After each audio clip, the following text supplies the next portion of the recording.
হঠাৎ করে ছাদে গিয়ে দেখি কি এক জায়গায় আম পড়ে রয়েছে। তো আমি ভাবলাম কি আমটা হয়তো বা আমার জন্য এখানে পড়ে রয়েছে। বাট পরে গিয়ে জানতে পারি আমটা আমার আম্মু এখানে রেখে গেছে। তো কি হবে, আমিও সুন্দর করে আমটা ছিঁড়ে এখান থেকে বোম্বাই মরিচটা ছিঁড়ে এই দুটাকে নিয়ে চলে যাই আম মাখাই। প্রথমবার যেহেতু আমি আম মাখাবো মানে এই মৌসুমে। এটা আমার সালামি আইসো ওকে ওকে ওকে সালামি তো দেয়নি গা, পুরোপুরি ভাবে মিথ্যা কথা। আমার মতো এই তিমরা এবার ঈদেও কোনো সালামি পাও নাই কে। এদিকে ফুলটা ছিঁড়ে আমি ফুলের মধুটা খাইলাম। আমি মধু মানে একটুখানি মধু আছে। এখন আমি চলে যাচ্ছি। এদিকে আসার পরে আমি আম মাখানোর প্রস্তুতি চললো। আমি যা যা দরকার তাই তাই দিলাম, বোম্বা মরিচ সহ যা যা আমার মনে চাইলো দিলে টেস্ট লাগবে। আর এইটা কি জানি বানাইছি, চিলি সস না কি সস জানা গেছে, সব কিছু দিয়ে ভালো করে মাখায়া আমি চলে গেলাম দোলনায়।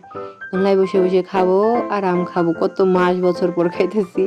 আমার আম খাইতে প্রচুর পরিমাণে ভালো লাগে। আর বাঙালি হাত দিয়ে মাখাইছি, বাট আবার চামচ দিয়ে খাইতেছি বাংলিশ। আর এদিকে আমি আবার খাই টেস্ট করতেছি কি ডঙ্গ এরা করে খাইতেছি ভাই।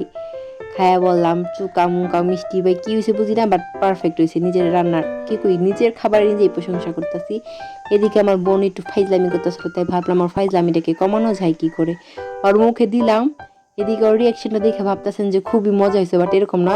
একটু পরে দই দিয়ে পানি খাইবার চলে গেছে, যে ভিডিওটা আমি করবার পারি নাই গা। আর এই দেখো এখন এগুলো আমি বসে বসে খেতে থাকবো আর দোল খেতে থাকবো। 1 hour later